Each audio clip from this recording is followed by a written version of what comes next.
right, it is time to let your mouth water. We're inside the GMJ kitchen. Chef Estaban of El Cubano Jax is here, and for the first time ever since he's joined us, making something that he actually sells at his restaurant. We're talking Cuban sandwiches, and there's some distinct differences between the Tampa and the Miami. Correct, Rich. I get asked this all the time. What's Cuban about the Cuban sandwich? What's the difference? Do we have a Tampa? Do we have the Miami? So I just wanted to educate people a little bit on the differences of the Cuban sandwiches. Certainly. So we're going to start off with, it was found in Tampa. We discussed that earlier. The Tampa style is usually sliced meats, and it also incorporates salami into it. At El Cubano Jax, we started with making that Tampa style.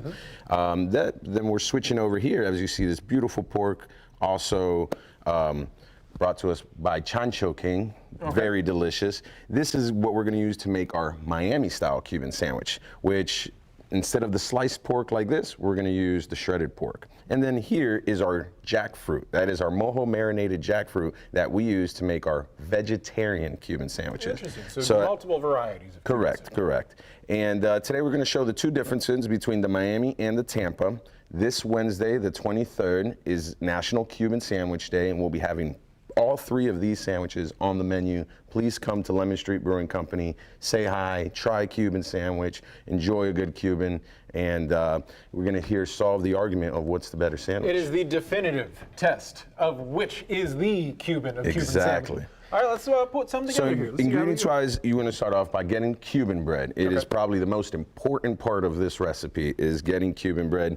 You can find it at your local grocery store. Rose has a really good Cuban bread. What I do is I toast the inside of the bread first, just so that sauce doesn't make it too salty. You don't want it to absorb into that bread too much, so we just toast the bottom like that. Traditionally, yellow mustard is what comes on a Cuban sandwich. Yellow mustard, sometimes mayonnaise, depending on your preference. At El Cubano Jax, we make our own sauce. It's all about the sauce. This is a garlic mustard sauce that we make in-house. Goes right on the bread like that.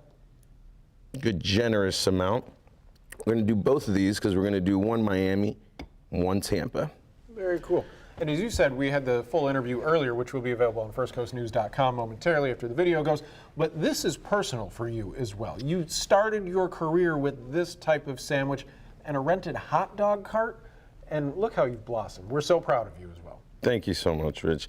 Yeah, it was, like I said, it's been a dream come true, and thank you, Jacksonville, for the support along the way. We've been doing it for 3.5 years now, and we're not stopping, Rich. There we go. Love to hear it.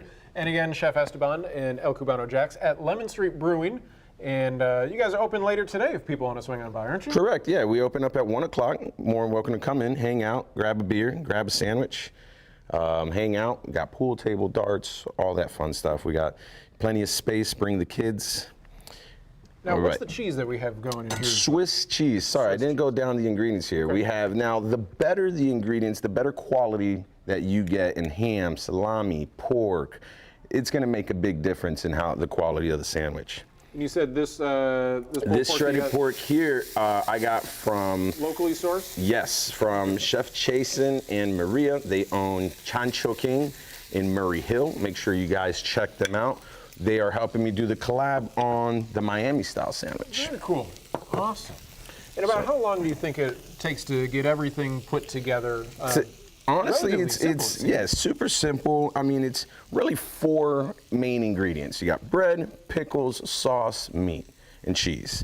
So as long as you have everything already sliced and prepared, to an extent, at your house, you can put a Cuban sandwich together in a couple minutes. And as you said, you can make your own variations here, because as you said, we have the jackfruit, so if you're vegetarian, you could work in that way, so you don't have to have all the meats, although carnivores like yours truly enjoy all the meats. Of course.